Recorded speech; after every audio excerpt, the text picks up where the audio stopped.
We read, hear, and see on TV almost every day another devastating situation or arrest for the dangerous decisions and the illegal conduct dealing with illicit drugs, too much alcohol, or sex of far too many of our young people. The question is there anything we can really do as individuals and as a society that might be more successful in hopefully reversing this most destructive path that leads to complete failure in life or even death, and the loss of what we believe are still our goals of developing mentally and physically stable human beings and our hopes for our future generations.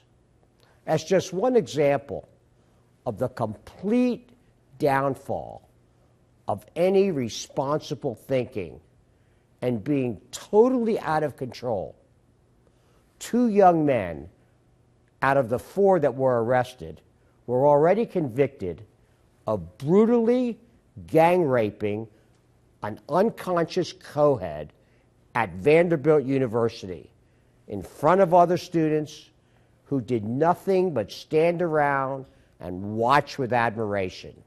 They're all taking videos of it, they're all laughing, and then in court, instead of these guys pleading guilty and accepting some responsibility, showing or having any remorse, and never apologizing to this girl and her family, their defense was, hey, don't blame us. It was the culture on this campus and other campus. We were just following the culture. They actually thought in their well-developed, warped minds that this was an honorable defense for their own disturbing actions. So we see very bad decisions by young people in our primary schools and then in college or even in the everyday world.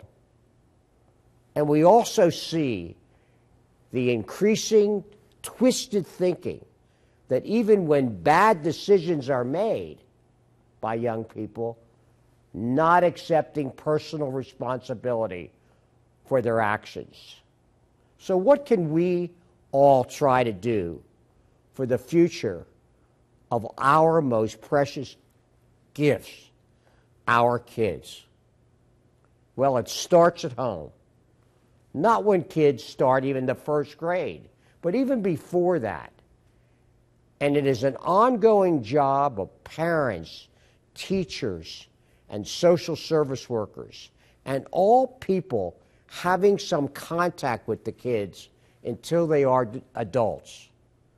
Look, parents no longer can be sideline players. They cannot be the quote-unquote last ones to know. They must develop real solid ongoing communication with their kids from the very beginning. And where kids do not have that structure that's desperately needed at the home, then the extended family must get involved. And our social service agencies must begin to get involved and do a better job of overseeing these kids. The schools and the teachers and the social workers at the schools, they cannot do this alone. That very bad behavior towards others, the feeling of entitlement, and the lack of any personal responsibility that we just saw in college, it did not begin when they got to college or when they entered the work world. It began much earlier. In most all cases, by the time these matters get to the juvenile or the adult court, it is much too late. I'm not asking parents to run a military camp at their home, but love your kids enough to not always just be their quote-unquote friends. And when they screw up, use that as a real learning experience or a major wake-up call for you and them. Stop being afraid to confront your kids with these things and talk about them. Enough with that old saying, hey, give them their quote-unquote space. Support rather than always fight and question the teachers at the schools and the others who tell you things.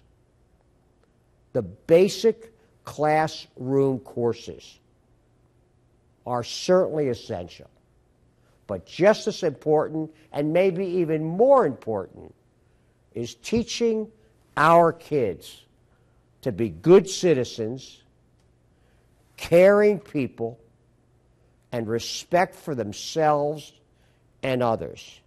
And if we don't do this, we all lose. Thank you.